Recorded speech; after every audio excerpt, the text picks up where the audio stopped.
Welcome to the channel AGM Canadian. My name is Adrian Menezes. In this video, I'm going to be discussing with you if you are a student and you're looking to study in Canada.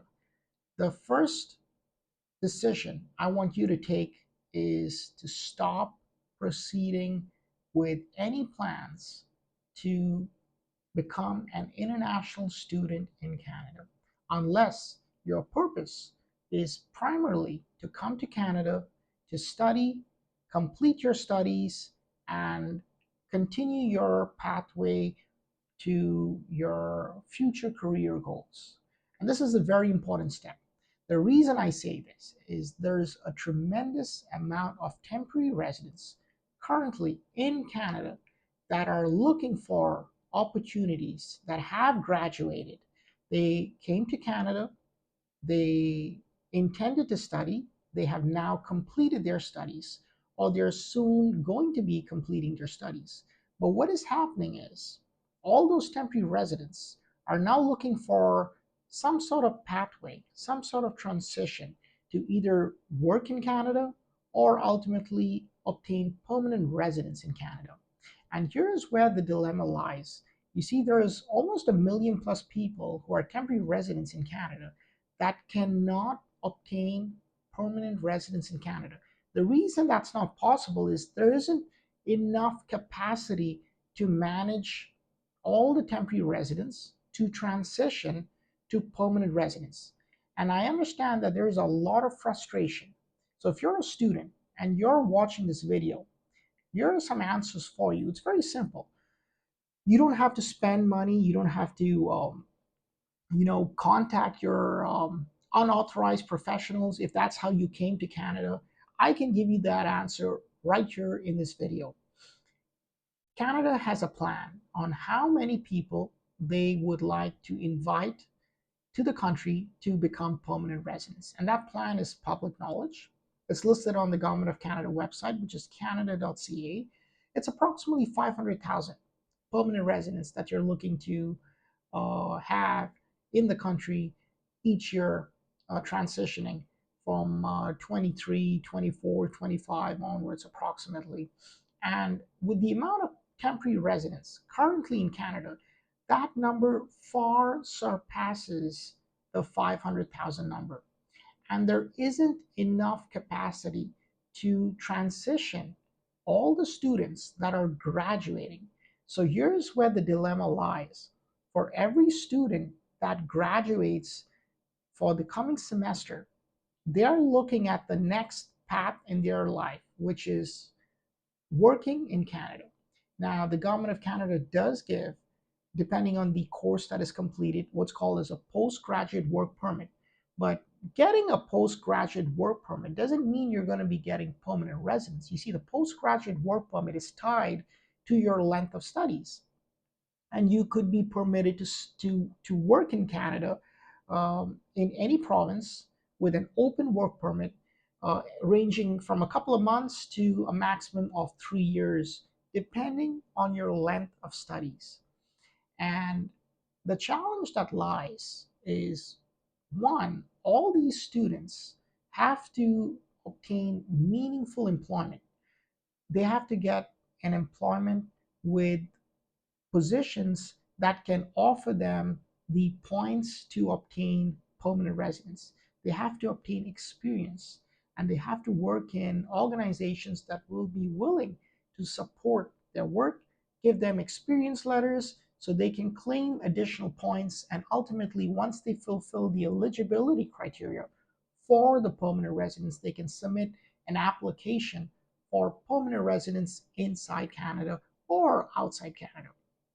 Now, here's where the challenges lie ahead. You see, all these students, and some of them I see it in the news that they're now getting frustrated. Excuse me, they're protesting that they're looking for a meaningful pathway. But you got to understand, the Government of Canada never promised permanent residence. The Government of Canada has issued a study permit for the people that wanted to come to Canada to study. Now that their studies have completed, They also get the postgraduate work permit if they have met those requirements. There is no opportunity to assume that you will get permanent residence. Keep in mind, you have to submit an application. That application has to be assessed. And I think that's where people are missing the point. There is no guarantee that everyone will get permanent residence. In fact, the reality is there are many students that will have to go back home. It doesn't matter whether you're looking to protest, or it doesn't matter whether you're decided that you're going to go against the system. You have to respect the laws, the regulations, the policies in any country wherever you are. It doesn't matter which country you're visiting, whether you're a visitor, a tourist, you got a work permit, or you're just touring around different countries.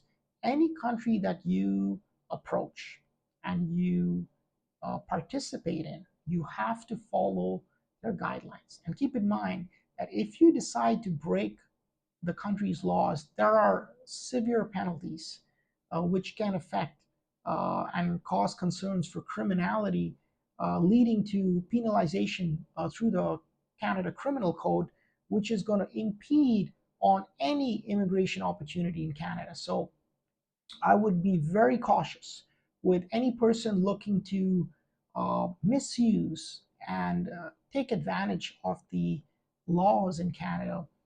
There are a lot of people watching with what's going on in the community.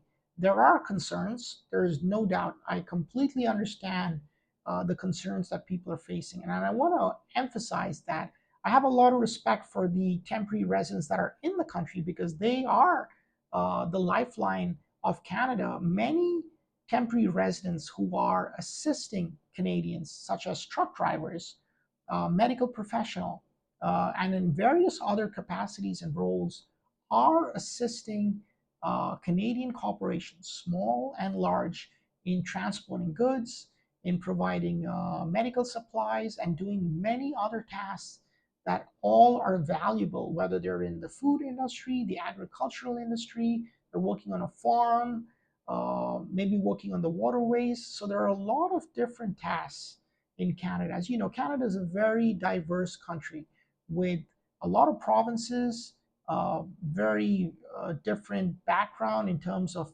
culture and atmosphere. So with all that's going on, and with the current financial and political concerns that people are noticing, there is a lot of changes taking place in the Canadian immigration landscape. So it is very important that you understand your pathway. Don't make any bad decisions at this time, and don't waste your valuable capital. If you have saved some money, maybe it could be a better option for you to go back home and get a job, start earning some money. If you are living in Canada and you are not earning any money, then that's not a good deal because you're spending money to live here every month. It costs a lot of money to pay for your food, your accommodation, your utilities, and other miscellaneous expenses. So use your time wisely. And lastly, you have to be patient. Keep in mind, there are a lot of people looking to get permanent residence in Canada, and there's only so much capacity that can cope with the applications.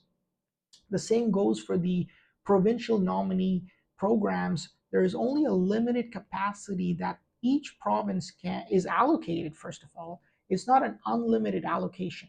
So there is an allocation that is provided by the federal government for each province as to how many uh, nominations they can provide to the temporary residents to obtain the provincial nomination, which the person can use and ultimately apply for the permanent residence. There's only a limited allocation every year, and that cap is set by the federal government. So there's only so much that can be done. So if your file is not moving anywhere, or you're thinking, what's happening? Do some research, go on the websites, find out what is the flow of clients, what are the number of applications that have been received, and they put this data online depending on which province you're in. For example, I'm in Winnipeg, Manitoba. You can go to Immigrate Manitoba, the website for the Manitoba PNP program, which is the Manitoba Provincial Nominee Program, and they provide data as to how many applicants submitted uh, applications for the MPNP program, how many got approved, how many are in assessment and yet to be reviewed. So you get to see this information and get an idea as to what is going on.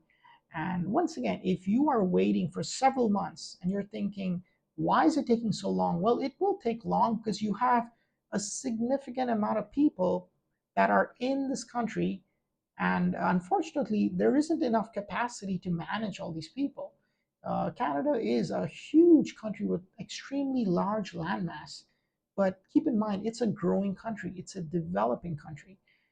In terms of when I say developing, they're developing a lot of aspects in the country to improve, which they're trying to manage and cope with. Uh, Population is increasing. As you can see, a couple of months ago, they just reached new record numbers. So all of this is brand new for many sectors and many regions and villages in those provinces. So you must be patient. This is some of the reasons that you could be waiting if you have submitted your applications. And once again, I would also emphasize if your intention is not to come to Canada to study, then don't come to Canada to study. Use other pathways to immigrate to Canada. A business option could be a really good opportunity. You don't have to waste, 4 years of your time studying a bachelor's degree if that's not what your intention is. Because keep in mind, you're spending a lot of money, you're paying international tuition, which can be in excess of $100,000. And you're not talking about your living expenses. That's just your tuition alone. If you include your living expenses and all your miscellaneous bills, you're touching about anywhere close to $200,000 over 4 years. That is a lot of money to invest if you look at your tickets, your travel, your accommodation, your living expenses, your tuition, and you have to decide what is the best pathway, because keep in mind, the moment you graduate, you're not going to be walking in with a $50,000 job. That's just not going to happen. And if y'all are working for a minimum wage, which is anywhere from $15 plus, you have to pay tax. Your what you would gross every month, you deduct all the taxes, your net income would be barely enough for you to, you know, buy some miscellaneous items. You cannot do anything fancy. And if you're living in the tier one cities such as Toronto or Vancouver, you can forget about any kind of additional expenses that you might have, because the cost of living there is extremely high and you're already sharing maybe bed space or rooms with other colleagues. So it is a very competitive landscape. And this is why you must choose your strategy very well. Don't just look at coming to Canada to study if that is not your intention. Don't take out loans with $100,000 or $200,000. End up waiting for 6 years to pay that money back or 8 years to pay that money back. Instead, think about a business. Maybe you can look at starting a business. Maybe you can look at investing in a business. Maybe you can open a business back home. And all of this is great to have a conversation. So before you decide to waste thousands of your hard earned money, I would recommend you watch some of my videos. You can contact me on my company site, that's agmcanadian.com, where we can have a paid consultation and we can find out what is it that you're looking for and find the most effective way for you to immigrate to Canada. Lastly, I'd also like to mention that please, when you're contacting people, make sure that you're speaking to a licensed professional like myself. I'm an RCIC, which is a regulated Canadian immigration consultant. We have the knowledge, the experience, and the ability to give you the guidance on what options you have available. And always go with trusted personnel. Don't go with unauthorized personnel, because you're going to be impeding your application. If you're going to be making decisions with somebody that does not have the license or who's not authorized, you're going to be facing a very big battle with the government. And that could be having a lifetime impact on your immigration plans. So I wish you all the best in this difficult time. You have to stay positive, you have to stay strong, and keep reading the articles with the news, what's happening out there. Keep yourself updated with what's happening in your province. And I want you all to have a healthy time during this remaining summer. Well, it's almost over. We're starting with fall. And I wish you all the best. Until my next video, take care.